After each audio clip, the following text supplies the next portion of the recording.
Dari Jabir bin Abdullah, Rasulullah Shallallahu Alaihi Wasallam bersabda, "Janganlah kamu meninggikan kuburan, dan janganlah kamu membuat bangunan di atasnya." Hadis riwayat Muslim. Dari Abu Hayyaz, Rasulullah Shallallahu Alaihi Wasallam bersabda, "Janganlah kamu membuat kuburan seperti bangunan, karena itu adalah perbuatan orang-orang Yahudi dan Nasrani." Hadis riwayat Ahmad. Dari Aisyah, Rasulullah Shallallahu Alaihi Wasallam bersabda, "Orang yang membuat gambar makhluk bernyawa akan disiksa pada hari kiamat, dan akan dikatakan kepadanya, 'Hidupkan apa yang kamu buat ini.'" Hadis riwayat Bukhari dan Muslim. Dari Abdullah bin Mas'ud, Rasulullah Shallallahu Alaihi Wasallam bersabda, "Orang yang paling keras siksaannya pada hari kiamat adalah orang-orang yang membuat gambar makhluk bernyawa."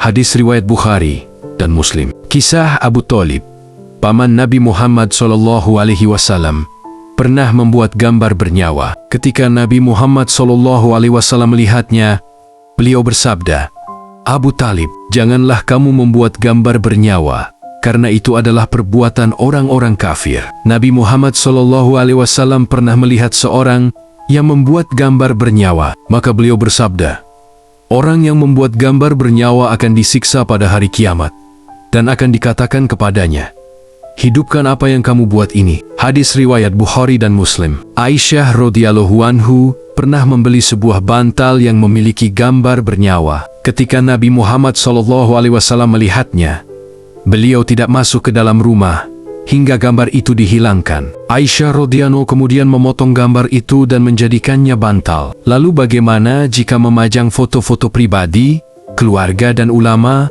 Apakah itu tergolong syirik? Ya, inilah syirik modern.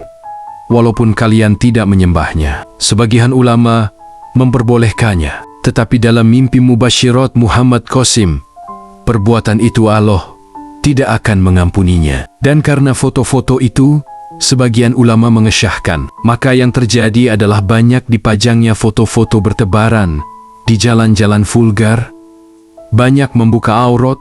Lalu siapa yang bertanggung jawab? Di zaman sekarang foto-foto ulama dipajang terbuka, kuburan ditinggikan bahkan diberi granit, dibangun gedung-gedung di atasnya. Lalu apa bedanya dengan kaum Yahudi, Nasrani, agama Buddha, Hindu, Majusi, dan lain-lain?